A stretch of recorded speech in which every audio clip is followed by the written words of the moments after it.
Bueno, hoy día vamos a hablar sobre un tema realmente muy importante que merece la pena tratarlo, como habíamos anunciado en días pasados, para hablar sobre la fundación de Yacuiba. Esta fecha es una fecha que ha creado mucha polémica, hay mucha observación, hay mucha duda, digamos, ¿no? Y para ello estoy acá en la Plaza 12 de Agosto, plaza histórica, una plaza que tiene que embarga muchísimas actividades, muchas acciones cívicas, sociales, políticas, una plaza muy representativa, muy importante para nosotros, para Yacuiba y para todos los chaqueños.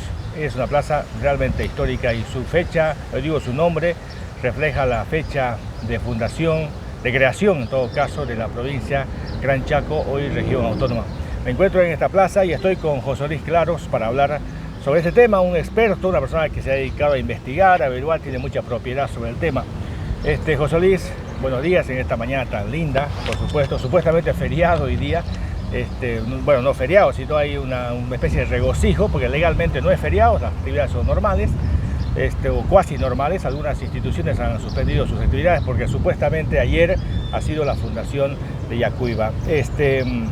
A ver, un relato así rápido, José Luis, sobre la fundación de Yacuiba. Hay muchas observaciones, yo te he escuchado a ti hacer varias críticas acerca de la definición del 22 de octubre. ¿Qué podríamos decir al respecto? O 22 de noviembre, perdón.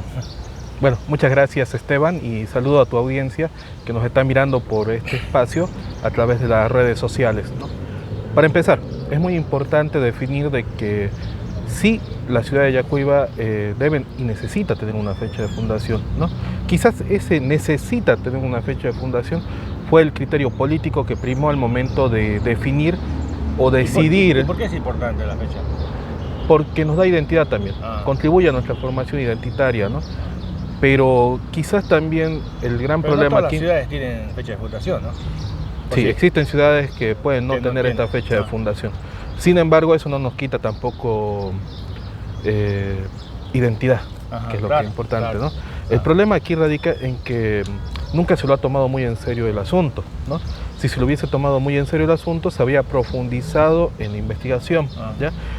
No nos olvidemos que el trabajo más serio de investigación acerca de la fundación de Yacuiba tendríamos que remontarnos al año de 1973, ¿no? Cuando el Consejo Municipal de Yacuiba emite la normativa o inicia a emitir normativa, no solo el Consejo sino también el Ejecutivo, hace más de una década atrás, no lo hace en base a una investigación profunda sobre los orígenes fundacionales de Yacuiba, o sea, no realiza una revisión histórica a profundidad. Hay que entender eso. Es importante que la población sepa de que hace una década atrás, el 22 de noviembre de cada año, no era considerado una fecha feriado o no era considerado con suspensión de actividades, no era considerado el día de la fundación de Yacuiba, ¿no? Es importante también que empecemos a desmenuzar este tema, ¿no? Que es muy importante también realizar eso para poder comprender y ambientarnos en la situación que nos amerita analizar en este momento. Primero, ¿quién tiene la obligación de investigar esto? Obviamente, cualquier ciudadano puede hacerlo, ¿no? Pero la ley dice que es la responsabilidad del gobierno municipal de Yacuiba el defender la cultura, promover la cultura, la identidad, la historia. Eso está en la ley de gobiernos autónomos municipales, ¿no? Ahora, el gran problema aquí es que, como indicaba hace un momento, la última gran investigación que se realizó con relación a este tema sería, y habría que remontarse en el tiempo, hace más de 40 años, a la comisión investigadora de 1973. Esta comisión investigadora, auspiciada por el gobierno, por la alcaldía, la honorable alcaldía municipal, en aquellos tiempos no eran todavía gobiernos autónomos, eran honorables alcaldías, eran alcaldías simplemente.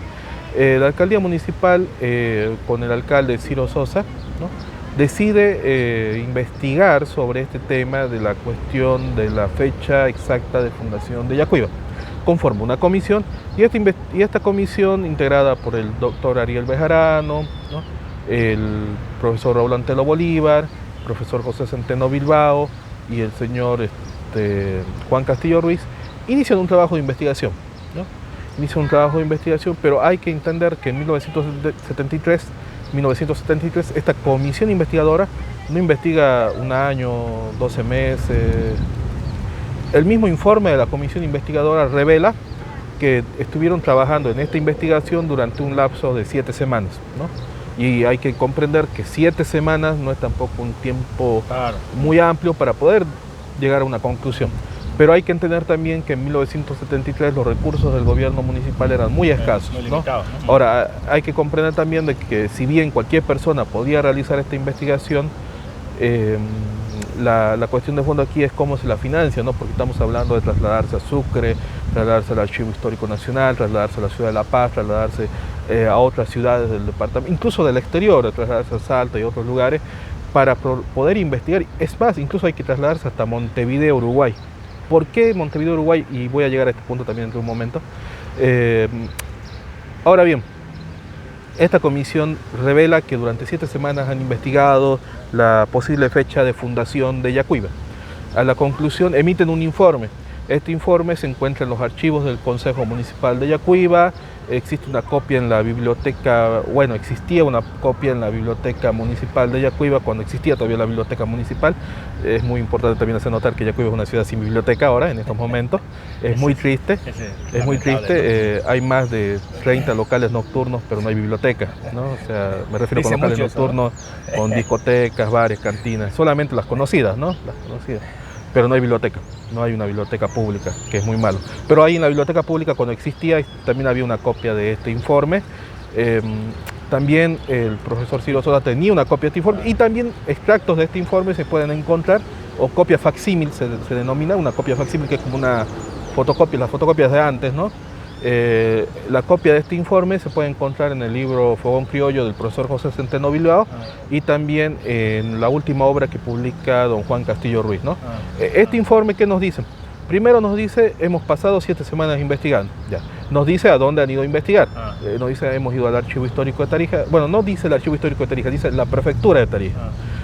También es importante hacer notar lo siguiente. En 1973, la Prefectura del Departamento de Tarija no tiene un archivo ordenado, ¿ya? Administrativamente hablando, o sea, sus archivos históricos, los documentos como ser cartas, correspondencias, informes de anteriores prefectos, están desordenados, ¿no? Todavía no tienen un orden preciso.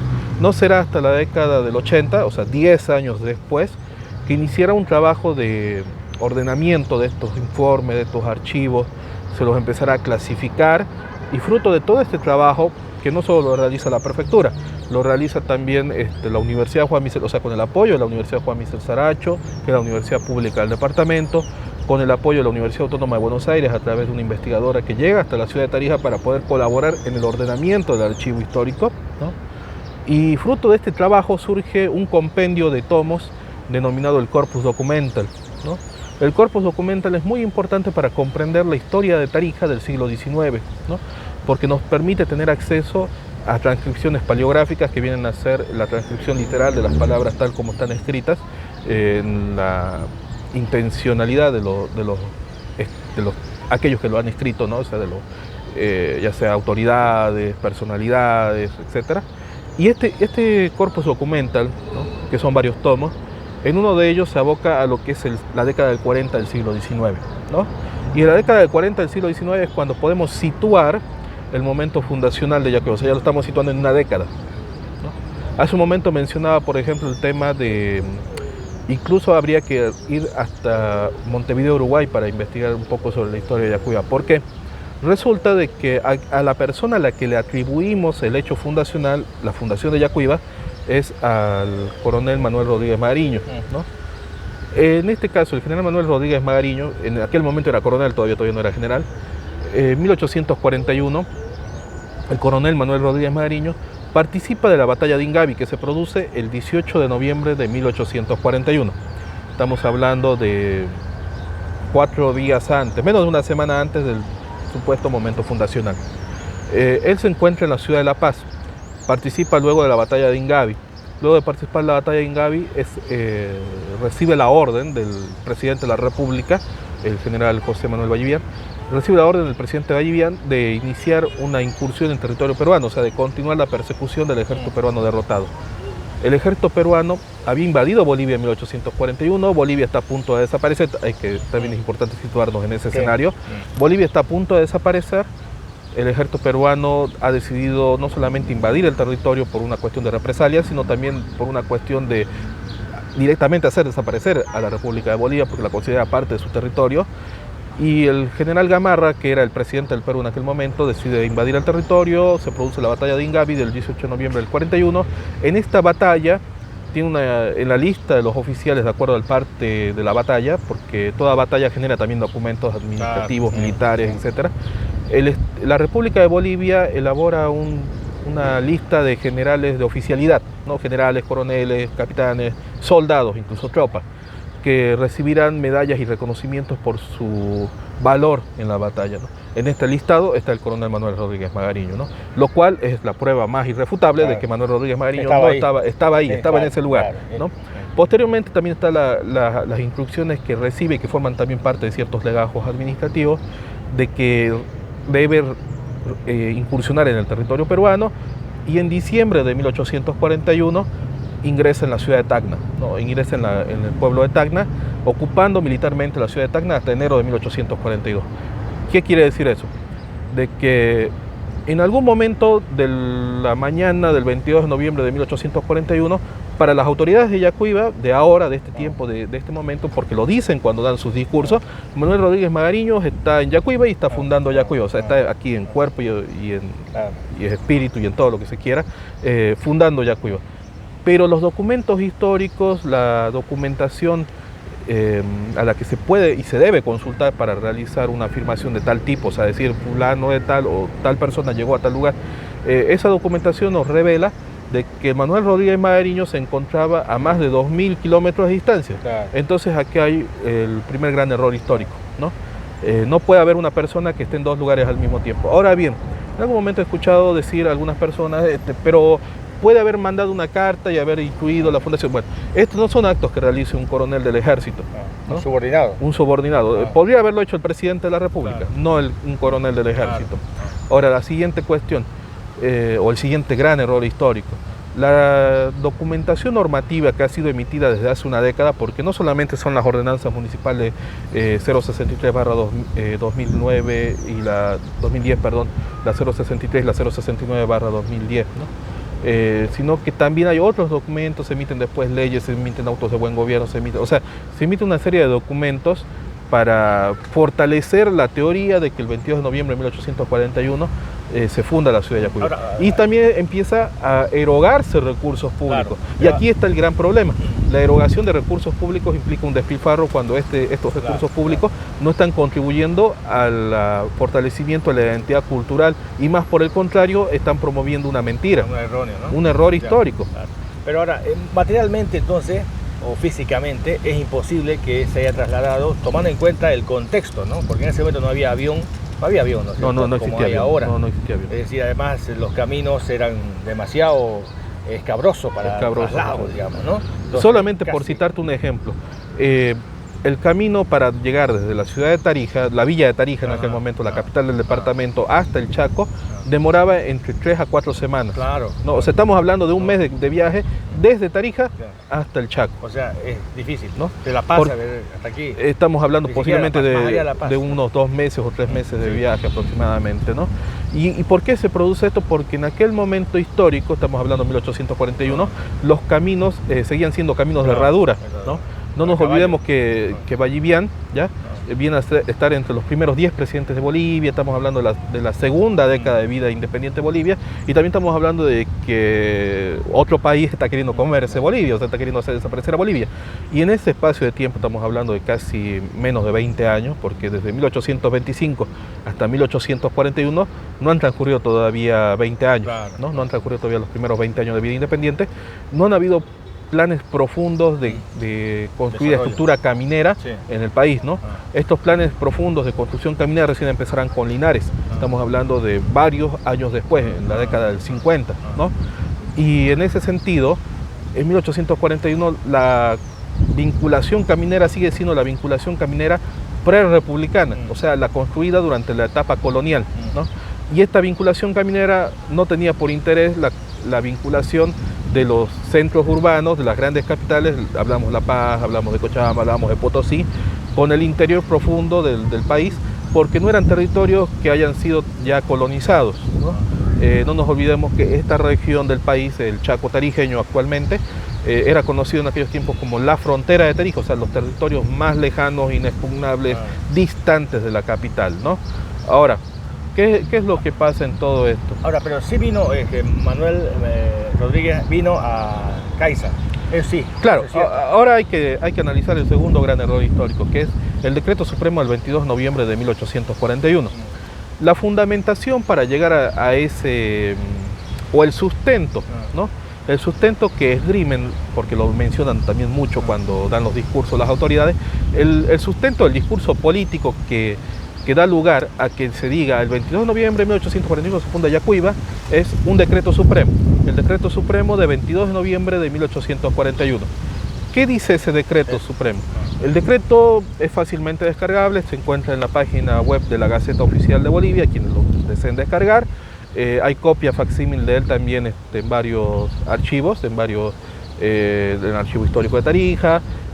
La Biblioteca Pública de Yacuiba también tenía una copia del Decreto Supremo del 22 de noviembre de 1841, pero aquellos que lo deseen pueden ingresar a la página de la Gaceta Oficial de Bolivia, la Gaceta del Estado Plurinacional, y descargarla. La Gaceta es una página web oficial del Estado boliviano, donde se encuentran todos los instrumentos normativos del país, leyes, decretos, ordenanzas que hayan sido emitidas desde la época temprana fundacional del Estado boliviano, de la República Boliviana en su momento y hoy Estado plurinacional.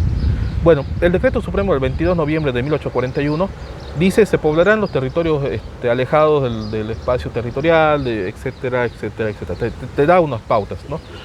Pero este decreto tiene un espíritu, toda norma tiene un espíritu, o sea, tiene una razón de ser, un por qué se lo está emitiendo. En el momento exacto de que se emite este decreto, el 21 de noviembre de 1841, Magariño ha emitido una serie de correspondencia para que se inicie la exploración y el poblamiento de los territorios del Beni. No nos olvidemos que un año después se funda el departamento del Beni, ¿no? En 1842. ¿Y qué es lo que pasa en este momento? En este momento de 1841, lo que pretendía este decreto era poblar el territorio del Beni, no así el departamento de Tarija. La razón por la que se dice, no, este es el decreto que da razón a la fundación de Yacuiba, es porque dicen, no, es que no hay más, no hay otro decreto, no hay otro instrumento normativo que nos hable del Chaco, de la colonización del Chaco. O sea, en ninguna parte del decreto menciona, digamos, Yacuiba o el Chaco o la frontera aquí, o cualquier otro nombre que tenga relación, digamos. Con todo instrumento normativo tiene un espíritu. El espíritu de este decreto es el poblamiento del territorio del Beni. Lo malo de esto es que cuando uno va a la plaza Manuel Rodríguez Magariño, encontrará una placa en el suelo que dice, ¿no? Esta ciudad se funda mediante el decreto, o sea, dice que hay un decreto que la funda. Y aparte, y dice la funda Manuel Rodríguez Magariño, ¿no? Entonces ahí hablamos de los dos errores históricos que ya hace un momento he dilucidado, ¿no? O sea, hace un momento he mencionado de que Manuel Rodríguez Magariño no podía estar acá. Y ahora estoy explicando de que el Decreto Supremo de 22 de noviembre de 1841 habla del territorio del Beni. Retornemos a la comisión investigadora de 1973.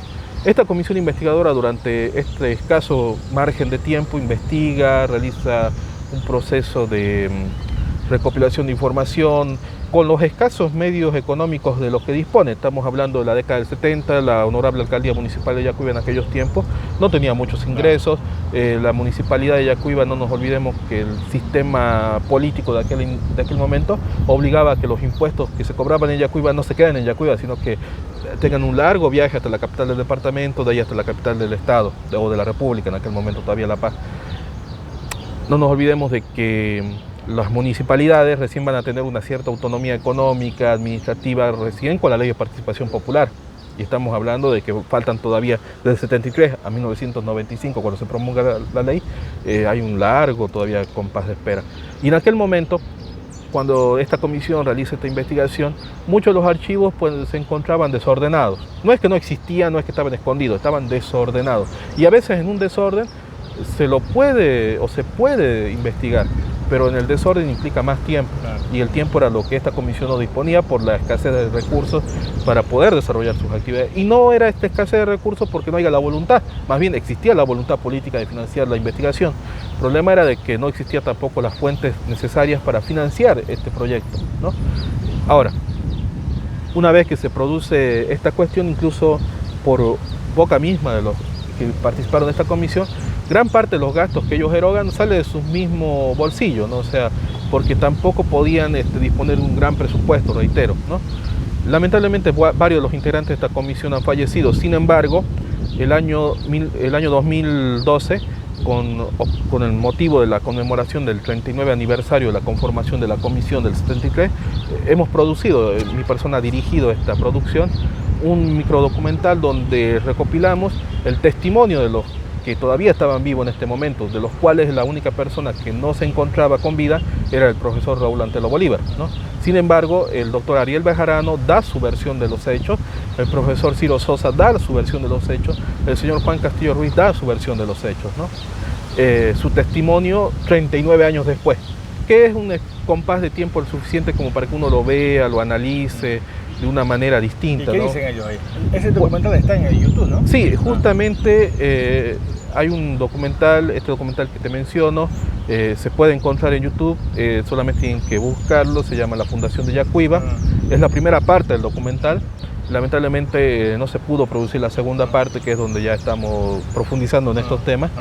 ¿Pero qué dicen ellos? Ellos sostienen de que la comisión investigadora desarrolló su trabajo con la mejor voluntad, por un lado, que tropezaron con problemas de distinto tipo, muchos problemas en realidad, y que por último no se atrevieron, esa es la palabra textual que dice el doctor Ariel Bejarano, no se atrevieron a emitir un juicio, o sea, no se atrevieron a decir esta es la fecha de fundación, porque no tenían el sustento para hacerlo, o sea, que creo que es aquí la cuestión de fondo, o sea, ¿cómo puedes decir Manuel Rodríguez Magariño funda Yacuiba si está en otro lugar? Claro. ¿Cómo puedes decir Manuel Rodríguez Magariño funda Yacuiba el 22 de noviembre de 1841 por un decreto si el decreto no te lo dice, ¿no? Ahora, cuando se elabora la normativa hace una década atrás, hace más de 10 años, o hace 10 años, perdón, cuando el gobierno municipal de Yacuiba emite esta normativa para legalizar esta fecha histórica, para imponer en realidad, no legalizar, imponer esta fecha histórica errónea, utiliza una serie de argumentos entre los cuales se encuentra que no existía otro documento normativo anterior o lejano en el tiempo, que también es mentira. Aquí viene la tercera mentira.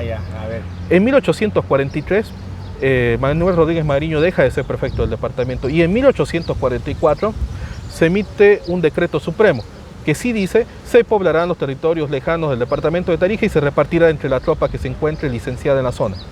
O sea, ahí ya surge un instrumento específico que te dice, ya, no te dice Yacuiba, pero te dice el Chaco. Claro. Te dice el Chaco y te dice dónde, a quiénes y por qué se va a repartir tierra, ¿no? Y a veces aquí, cuando se habla de territorios baldíos, es bueno también hacer notar aquí la cuarta gran mentira. Uno al hablar de territorios baldíos, o en la lógica colonial, en la lógica republicana, en la lógica blancoide, se podría decir, se habla de territorios baldíos como si no existiera nadie, como si esto fuera un páramo, un desierto sin que no exista vida. Eso no es cierto. Y esto tampoco es cierto. Que había en la década del 40 del siglo XIX, esta zona, para empezar, el núcleo poblacional más grande indígena, originario, era el Valle de Caiza. En el Valle de Caiza había un poblamiento de tobas, porque los tobas que existen a lo largo, o son mencionados en la historiografía tarijeña del siglo XIX, del siglo XVIII, tienen su asentamiento principal o su lugar de origen en el Valle de Caiza. Y aquí también hay otra cuestión de fondo. Miren, lamentablemente, según la legislación boliviana, los tobas son originarios de Oruro ahorita. Claro. Increíble, o sea, el Chaco no defiende sus propios pueblos originarios, el origen de su propio pueblo. Hay leyes nacionales que dicen que los tobas son originarios de Oruro, cuando, o sea, son un pueblo del Chaco. Sí. O sea, hay un gran despropósito ahí, ¿no? Y eso lo pueden investigar, está en la Gaceta. He escrito algunos artículos al respecto. La gobernación de Tarija en el año 2010 incluso quiso promover una reivindicación de esto, ¿no? En aquel momento el secretario general de la prefectura, o de la gobernación, perdón, del departamento, en el año 2011, 2012, también incentivó, lo pueden encontrar también eso en distintas páginas web, la idea de que los tobas debían retornar al Chaco porque son el verdadero pueblo originario del Chaco, ¿no? Ahora, esta zona que es Yacuiba, que en realidad Yacuiba recibe ese nombre por la quebrada de Yacuiba, por el río que cruzaba en aquel momento, tal vez muchas personas no lo sepan, pero el puente internacional se encuentra sobre la quebrada de Yacuiba. Eso tal vez es algo que mucha gente no conoce, ¿no? Pero uno al cruzar ese puente está cruzando lo que alguna vez fue un río, y se lo nota cada vez que hay una gran lluvia, se nota que se vuelve un río. Hay que entender que en aquellos momentos los acuíferos estaban más sin uso, existían mayores, esto era una zona un poco más virgen, se puede decir. Existe incluso muchos árboles que no son propios de la región, que han sido traídos de otra región, pero mira, en eso, por ejemplo, perdón que esté divagando un poco, pero por ejemplo en eso muchas personas deben recordar que la plaza del estudiante, que se la conoce hoy, que en el pasado se llamó también Plaza 6 de Agosto, que también se la llamó Plaza 6 de Junio y Plaza del Maestro, esa plaza tenía árboles de eucalipto, y los eucaliptos no son originarios de esta región. Esos árboles, para información general, fueron traídos por el presidente Aniceto Arce, ¿ya? Cuando él todavía no era presidente. Aniceto Arce forma parte también de una de las expediciones al Chaco, ¿no? En el siglo XIX, en la década del 40, ¿ya? Y él decide, bueno, colocar varios árboles de eucalipto, varios pinos en esta región, porque le gustaban esos árboles, tengo entendido. También lo hace en Tarija, en el Valle de Tarija. Perdón por el divague, pero retornando al tema. Pero también va a ser muy importante esta cuestión de la plaza. Va a ser muy importante esta cuestión de la plaza. Ahora bien, a partir de la década del 80, a partir de la década del 90, la Plaza Manuel Rodríguez Magariño empieza a ser denominada como la primer plaza de Yacuiba, ¿ya? Como la primer plaza de Yacuiba, y aquí viene la cuarta gran mentira de esto. Cuando se hacen los actos por el 22 de noviembre de 1841, se los realiza en la Plaza Manuel Rodríguez Magariño, la plaza que sigue al pasaje Cornelio Ríos. Y esta plaza se dice que fue la primera plaza de Yacuiba, lo cual es falso. Esa no es la primera plaza de Yacuiba. Esta plaza la construye la Comixta. La Comixta fue una organización integrada por argentinos y bolivianos que recibe la encomienda de construir el ferrocarril Yacuiba-Santa Cruz, o sea, el ramal que vincula el norte de Argentina con el oriente, con la capital cruceña. Te estoy hablando de la década del 40 del siglo XX, ¿no? Aproximadamente en los años 50 se inicia la construcción de esta plaza. La Comixta realiza algunas mejoras urbanísticas en la ciudad, en sus áreas de influencia, la Comixta, ¿no? Recordemos que las áreas de influencia de la Comixta son lo que hoy se conoce como Barrio La Playa, Barrio Aserradero, la zona del Colegio Belgrano, la zona del Colegio Liceo. Es más, el Colegio Liceo fue construido sobre lo que alguna vez fue unos almacenes de la Comixta, ¿no? O eran terrenos en realidad de la Comixta, también donde se encuentra el Colegio Belgrano. El mismo General Perón, cuando viene y contribuye a la fundación del Colegio Belgrano, lo hace cumpliendo otra cuestión muy antigua, muy histórica, que es la última voluntad del general Manuel Belgrano, de que se construyan 3 colegios en Bolivia, en los territorios del Alto Perú, ¿no? Y transitarán casi 100 años hasta la conclusión de esa promesa que hace, ¿no? No promesa, voluntad, porque incluso Belgrano destina su herencia, le dice a la República de Argentina, doy mi herencia para que se construyan 3 colegios en el Alto Perú, ¿no? Y se los terminará construyendo, uno está en Tarija, otro está acá en Yacuiba, ¿no? El otro se lo va a construir en una región de Argentina que, bueno, en algún momento fue territorio alto peruano igual, ¿no? En la puna de Jujuy, en una zona cercana a esa parte del país. Pero aquí viene también la siguiente gran mentira, que es la plaza, o sea, el lugar fundacional. ¿Y dónde es la plaza? La primera plaza que se construye en Yacuiba es la plaza que hoy se conoce como Plaza del Estudiante, ¿ya? Allá. Sí, esa es la primer plaza de Yacuiba. ¿No es esta? No es tampoco esta. La plaza, nos encontramos en este momento, para quienes no lo sepan, en la plaza de armas de la ciudad de Yacuiba, la plaza principal, que es Plaza 12 de Agosto, que recién se denomina Plaza 12 de Agosto, muy entrado este nuevo siglo. Antes, aquellas personas que han nacido en Yacuiba en la década del 60, del 70, del 80, del 90, deben recordar que esta plaza se denominaba la Plaza Teniente La Plaza, ¿no? Nos encontramos ahorita en las proximidades donde en algún momento existió un monumento a la madre indígena, mirando donde alguna vez fue un pequeño kiosco donde se realizaban retretas musicales, ¿no? Y esta plaza, que es la Plaza de Armas 12 de Agosto, recién se inicia su construcción en la década del 60, ¿no? En la década del 60. ¿Qué era antes acá? Esto era un terreno baldío, un terreno, una propiedad de la familia de la Plaza, ¿no? Por eso el nombre. Sí, por eso es el nombre. El primer nombre que recibe es la plaza Teniente de la Plaza. El Teniente de la Plaza era un militar tarijeño que participa de la guerra del Chaco, ¿no? Es más, uno de sus parientes, un hermano suyo, también es un aviador, participa igual del conflicto bélico del Chaco. Con el paso de los años él decide, bueno, donar este terreno para la construcción de una nueva plaza de armas. ¿Por qué? Porque debemos entender que durante los primeros 10, 20, 30, 40 años del siglo XX, ¿no? La plaza empezó a quedar chiquita en los desfiles cívicos que se realizaban, en los actos cívicos, en las conmemoraciones cívicas que se iban desarrollando. La plaza de aquel momento, que era la plaza 6 de agosto, se llamaba 6 de agosto en aquel momento. ¿Así nació? No. El primer nombre de la plaza de Yacuiba era Plaza San Pedro. Plaza San Pedro. Y eso también está documentalmente demostrable. O sea, ¿no? Esa es la primera plaza, la que está frente a la alcaldía y del Consejo Municipal, es la primera plaza de Yacuiba. Esa es la plaza fundacional de Yacuiba, se podría denominar, ¿no? Y esa plaza incluso es rebautizada en distintas etapas de la historia. Se llamaba del Estudiante. No, se llamó primero Plaza San Pedro. Después se la denominó Plaza 6 de agosto en honor a la fecha cívica, ¿no? Después se la llamó Plaza 6 de junio, o Plazuela 6 de junio, Plaza del Maestro se la denominaba, ¿no? Y por último, ahora ya en el siglo XXI se la ha denominado la Plaza del Estudiante. ¿A qué se debe ese cambio? A los mismos... Que no tiene mucha relación, que digamos, ¿no?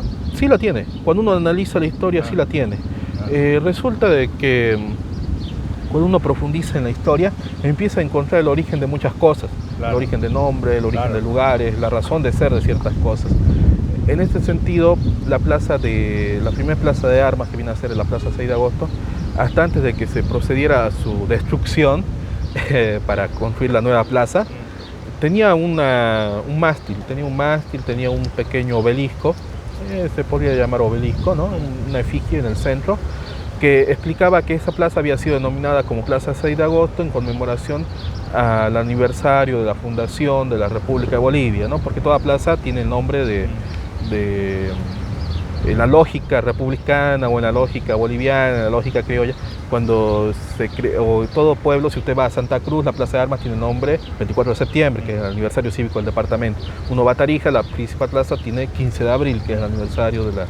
En el caso del Chaco, o cuando uno va a Plaza Murillo, se llama Plaza Murillo porque ahí murió Pedro Domingo Murillo. En el caso puntual de Yacuiba se la denomina Plaza 6 de agosto, por la cuestión de que en aquel momento, te hablo del comienzo del siglo XX, 1900, deciden denominarla así por el aniversario de Bolivia, por el aniversario de fundación de la República, ¿no? Pero antes de ese nombre, antes de llamarse Plaza 6 de agosto, se la conocía como Plaza San Pedro, ¿no? Es más, existen crónicas, existen documentos que la mencionan como tal, ¿no? Y se la denominaba así por la iglesia contigua. Claro. En realidad, a finales del siglo XIX se inició la construcción de la iglesia de San Pedro y la plaza contigua se denominó Plaza San Pedro, ¿no? Del maestro. Después, cuando se la denomina esta la Plaza 6 de agosto o la Plaza Mayor de Yacuiba o Plaza de Armas, se construyó otro monumento, que es el monumento al educador del Chaco, a los maestros, ¿no? Y al construirse ese monumento se la redenomina, digamos, ¿no? Y se la redenomina porque también ya perdió su estatus, o sea, de Plaza Mayor se transforma en una plazuelita, una plazuela, o sea, se convierte en algo más pequeño. Y como es algo más pequeño, entonces deciden denominarla o cambiarle su nombre, o sea, su nomenclatura, ¿no? Después, con el paso del tiempo, ese lugar también va a empezar a adquirir, o sea, es más, el nombre Plaza 6 de agosto se va a perpetuar en el tiempo, o sea, no, el nombre Plaza del Maestro, Plaza 6 de junio, va a perder relevancia, o sea, casi no va a ser considerada como tal, no va a ser recordada como tal, ¿no? Ahora bien, aquí vemos una serie sucesiva de mentiras. Por eso yo decía en una carta abierta que te comenté también hace unos días atrás que dirigía al señor alcalde de Yacuiba, le decía, ¿no?, que es importante dejar de valorar la mentira o dejar de celebrar la mentira. ¿Pero qué sugieres tú para esto? Yo te he escuchado hablar en medios de comunicación y leí tu carta también, me pareció muy interesante. ¿Qué sugieres tú? Tú planteas ahí de que se forme la comisión, pero ¿cómo sería esto? O sea, Ahora, lo bueno de esto es, como te dije, o sea, cualquier persona puede investigar esto. Es más, hoy gracias a muchos aspectos de la tecnología, puedo atreverme a decir incluso, ¿saben qué? Ingresen a la página web de la Gaceta y descarguen el decreto, descarguen la normativa, descarguen el otro decreto. Cosa que hace 20, 30 años, 40 años, había que ir realmente a la página. O sea, estábamos hablando de los gastos, de erogación de recursos, etc. Yo inicié esta investigación, y valga el dato anecdótico, porque cuando yo me encontraba en colegio, nos decían pues que la batalla de Ingavi se produjo el 18 de noviembre de 1841 y que ahí intervino Manuel Rodríguez Magariño, ¿no? Y el año 96, cuando surge una sensación de que se necesitaba revalorizar lo chaqueño, a partir de 1996, en uno de los discursos de ocasión por el aniversario del 12 de agosto, una de las autoridades de turno en aquel momento emite un discurso en donde menciona, ¿no?, que Yacuiba se funda el 22 de noviembre del 41 por Manuel Rodríguez Magariño. Y ahí hubo ese inicio de mi investigación, se puede denominar, ¿no? Y en todos estos años, porque no estoy hablando de 2 añitos, no me empecé a investigar hace 2 años, a lo largo de todos estos años he producido bastante material, lo pueden encontrar en internet, he escrito hasta un libro sobre la cuestión fundacional, he escrito documentos sobre la historia del siglo XIX, de la década del 40, del siglo XIX, de Yacuiba. He dirigido un documental, un microdocumental, la primera parte de un microdocumental sobre la historia de Yacuiba, que yo creo que es un documento audiovisual importante porque rescata la palabra y la imagen de personalidades que estuvieron y formaron parte y que tuvieron la iniciativa de ser parte de este proceso investigativo el año 73 y que emitirán un informe, que les mencionaba, el 18 de diciembre de 1973, donde concluyen que no había una fecha de fundación, pero la importancia de este documento audiovisual es que lo rescata del olvido, ¿no? Es más, hoy por hoy no existen lamentablemente entrevistas en diarios o una hemeroteca donde se pueda rescatar estas entrevistas, pero sí está el audiovisual, a quienes lo deseen pueden descargarlo, no tiene copyright y reproducirlo las veces que quieran, ¿no? Ahora bien, aparte de eso he dado conferencias, no solo en Yacuiba, en otros lugares, es más, creo que en otros lugares me han dado mayor importancia a esta investigación. Eso es triste, ¿no? Es más, recientemente he recibido la invitación de la Sociedad de Historia de Tarija para poder enviarles un artículo sobre la cuestión de la fundación de Yacuiba por este tema de la controversia que ha surgido, para que sea sometido a una revisión y de ser aprobado va a ser publicado en una revista indexada, ¿no?, que es muy importante también eso, ¿no?, hacerlo notar, ¿no? Pero entonces aquí está la cuestión de fondo de este problema, que son una serie sucesiva de mentiras, pero también existe una serie sucesiva de verdades, ¿no?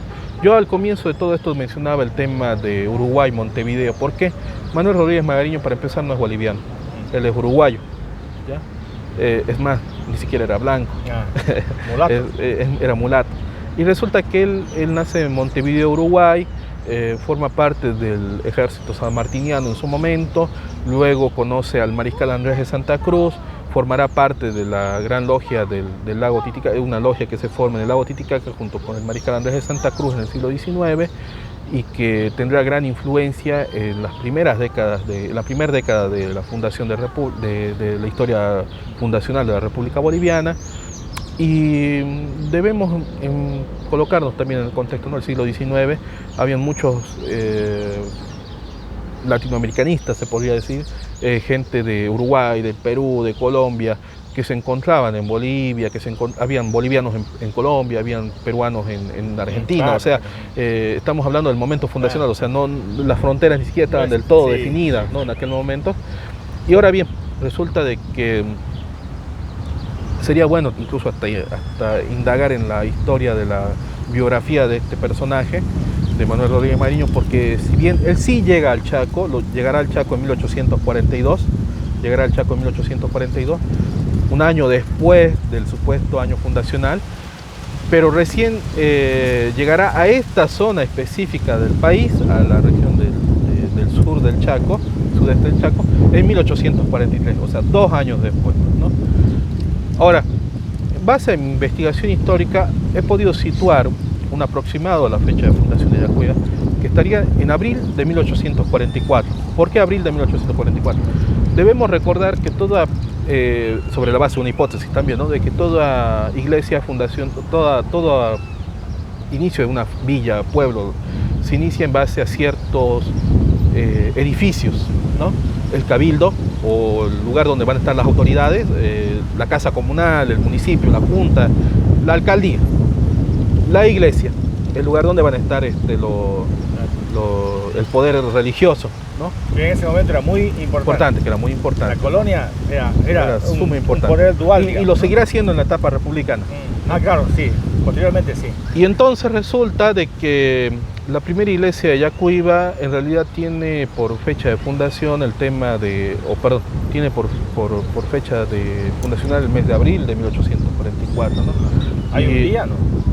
Sí, se lo empezaba celebrando, la primera iglesia de Yacuiba se la encomienda, se podría decir, al Señor de la Gran Cruz, que se celebra en el mes de abril, ¿no? Que es la fiesta de la Santísima Trinidad, perdón. El Señor de la Santísima Trinidad. Y esto se lo celebra en el mes de abril. Tiene distintas fechas porque se lo celebra, si mal no recuerdo, la segunda semana del mes de abril. Y la primera iglesia se la encomienda al Señor de la Santísima Trinidad, ¿no? Y que viene a ser después, recién, estoy hablando de 1850, 1860, recién iniciará el cambio o el recambio de nombre y se la denominará Iglesia de San Pedro, ¿no? Es más... Pero ¿hay documentación de esto? Sí. Es decir, de la fundación o del... Sí, incluso en el archivo franciscano se encuentra esta documentación, ¿no? Entonces podría precisar la fecha, el día, digamos. Claro. ¿Tú crees que abril 1844? Sí, abril de 1844. Hay que precisar el día. Ahora, hay que precisar el personaje. Claro, el personaje, ¿no? No es Manuel Rodríguez Magariño, porque Manuel Rodríguez Magariño hace una cosa que es muy importante hacer notar. Él respeta a los pueblos originarios de la zona, o sea, en aquel momento hay que entender también el contexto. Sí, sí. Él ha llegado a Caiza, ha fundado Caiza, él funda Caiza.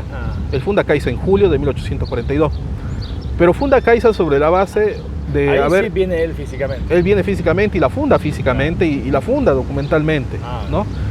Y resulta que cuando él funda Caiza y empieza a poblarse la villa, ¿no? la zona esta, para lograrlo tiene que expulsar a los habitantes originarios de la zona, ¿no? Que son los tobas. Y aquí hago notar de que los tobas eran originarios del Valle de Caiza, ¿no? Ese era su territorio ancestral. Y se producirá a lo largo del siglo XIX un largo proceso que se denominará las guerras tobas, ¿no? Y estas guerras tobas implicarán de que en 1843, 1844 llega Manuel Rodríguez Magariño, los expulsa de Caiza, empieza a exterminarlos, empieza a combatirlos, empieza a luchar contra ellos. Y para luchar contra ellos también resulta de que los tobas eran como opresores de otros pueblos, ¿no? Y entre estos pueblos oprimidos se encontraban los chanés del valle de la zona del Tiyurú.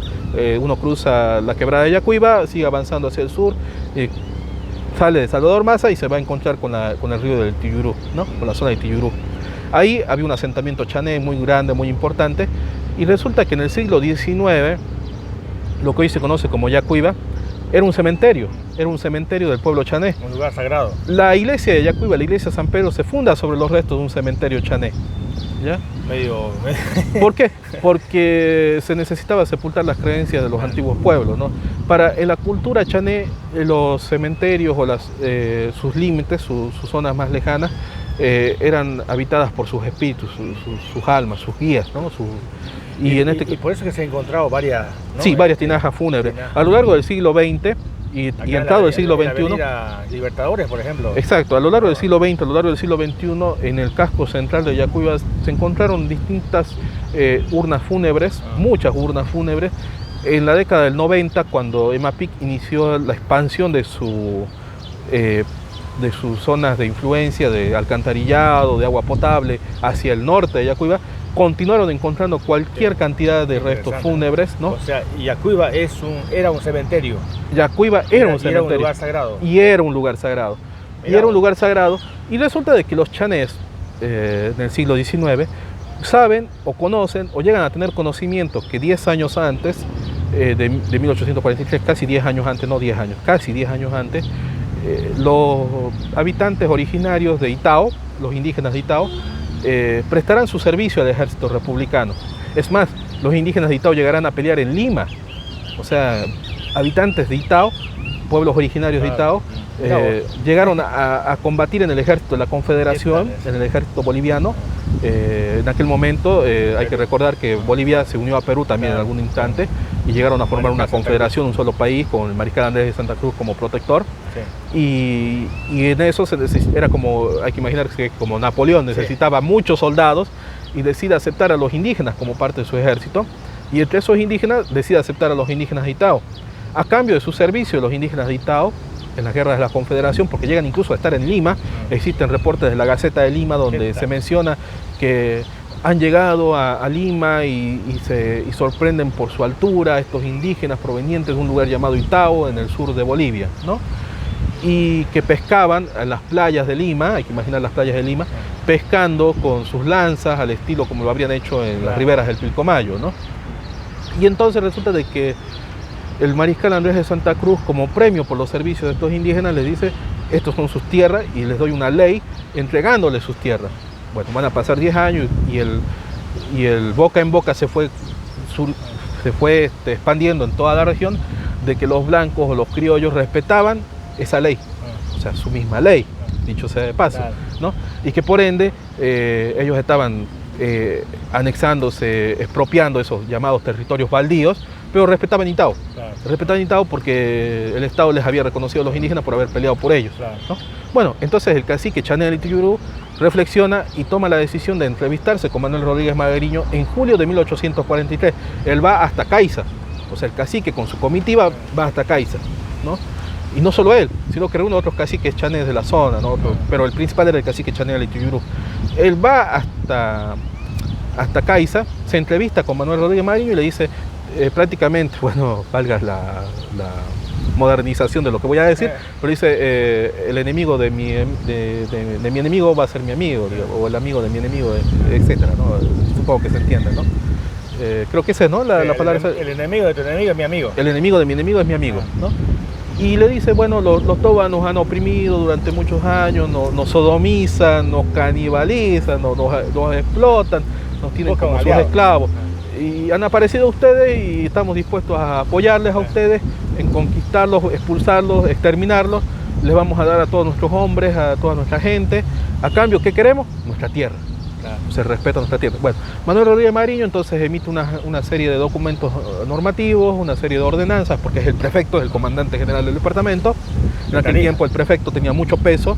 Él es la primera autoridad político y militar del departamento. Y lo seguirá haciendo hasta 1654, claro, seguía siendo comandante. Claro, seguía siendo el comandante del departamento hasta muy entrado este siglo, hasta la nueva constitución.